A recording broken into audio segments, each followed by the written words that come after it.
Hello everyone, welcome to my YouTube channel literatureship. आज की इस वीडियो में हम कवर करेंगे another English romantic poet that is John Keats, जिनकी टाइमलाइन है 1795 टू 1821। इनकी डेट ऑफ बर्थ है 31 अक्टूबर 1795, मोरगेट लंदन इंग्लैंड में इनका बर्थ हुआ। डेट ऑफ डेथ है इनकी 23 फरवरी 1821। रोम में इनकी डेथ हुई और इनकी डेथ का कारण था ट्यूबरक्लोसिस। ये सेकेंड जनरेशन यानी कि रोमांटिक एज के सेकेंड जनरेशन के ये इंग्लिश पोएट हैं और इनके साथ Lord Byron and Percy Bysshe Shelley भी सेकेंड जनरेशन के पोएट हैं। रोमांटिक एज के फर्स्ट जनरेशन के जो पोएट्स हैं वो है William Wordsworth, Samuel Taylor Coleridge. He was a medical student at Guy's Hospital. He wrote his first poem, An Imitation of Spenser's, in 1814. He was inspired by Leigh Hunt and Byron. ये सबसे ज़्यादा inspire हुए थे Leh Hunt और Byron से। And 1816 में Leh Hunt की एक मैगजीन आती थी जो थी द एग्जामिनर। 1816 में लेह हंट ने अग्री किया था जॉन कीट्स की एक सोनेट सॉलिट्यूड को अपनी एग्जामिनर मैगजीन में पब्लिश करने के लिए। तो उसी दिन को इनके फ्रेंड चार्ल्स काउडर क्लार्क ने उस दिन को बोला था एज रेड लेटर डे। इनके सारे जितने भी वर्क्स हैं वो सारे ही ड्यूरिंग इनकी last 5 years of his life तभी पब्लिश हुए हैं। द थ्री यंग पोइट्स एक कोलैबोरेटिव वर्क है शेली, कीट्स और रेनॉल्ड्स का, जो कि लेह हंट ने पब्लिश किया था। John Keats is reputed for his Hellenic spirit. Beauty is truth, truth beauty, that is a ye know on the earth and ye need to know. These are the ending lines of the ode on Grecian urn. He died of tuberculosis, ये मैंने आपको पहले भी बताया। His tombstone reads, इनकी tombstone पे लिखा हुआ है, Here lies one whose name was writ in water. Shelley memorized Keats in his poem Adonis. Shelley ने Adonis ये जो लिखी है ये इनके लिए एक एलेजी लिखी थी इनकी डेथ पे। The year 1819 is called Annus Mirabilis, क्योंकि इन्होंने इस ईयर में बहुत ही इम्पोर्टेंट पोएम्स जो थी लिखी थी। ये फैनी ब्रॉने नाम की लड़की से प्यार करते थे बट उन्होंने इनको कोई रिस्पॉन्ड नहीं किया। He was among the cockney poets. Matthew Arnold ने कीट्स के बारे में क्या लिखा है? Keats is enchantingly and abundantly sensuous.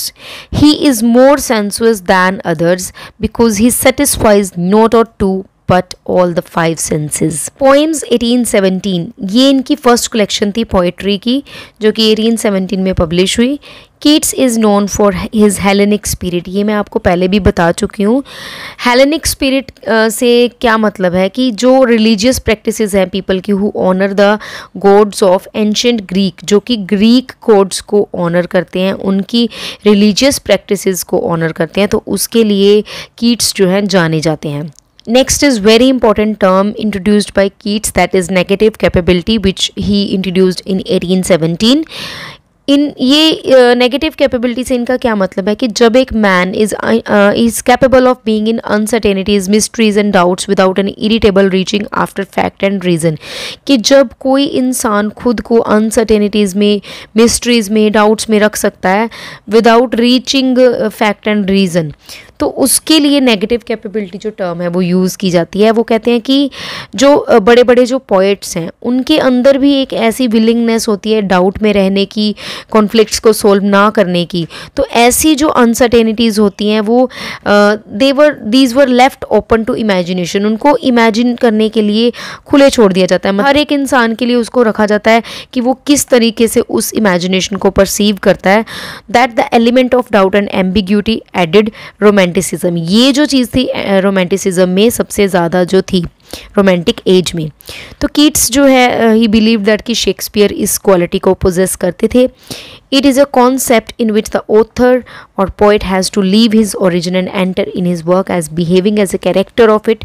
He has not to think what he is, he has to empathise his characters, कि जो एक पोइट है, जो एक ऑथर है, खुद को उस इमेजिनेशन में एंटर करता है और वो ये नहीं सोचेगा कि मैं उस कैरेक्टर में मतलब बनने की, खुद उस कैरेक्टर में खुद को बनने की कोशिश करेगा। Now we will discuss about some major works of Keats. First, these are the important odes of Keats: Ode to Melancholy, Ode to Nightingale, Ode to Psyche, Ode on a Grecian Urn, Ode to Autumn, Ode to Indolence. Then second is O Solitude, जो कि एक sonnet है, publish हुई थी the examiner magazine में, which was published by Leh Hunt. Endymion 1818 इस famous, इसकी poem की फेमस लाइन है, think of beauty is a joy for ever. The Eve of St. Agnes, Bella Dame Sans Mercy. It was published in 1820. It was a ballad and it is autobiographical in nature. Lamia, Isabella, Life, Letters and Literary Remains of John Keats, 1848. King Stephen, a dramatic fragment, 1819.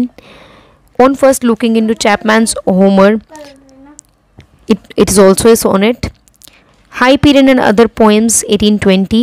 Bright star, would I word steadfast as thou art. So this was all about John Keats. I hope you like it. If so, please do like, share and subscribe my channel for such videos. Thank you for watching this.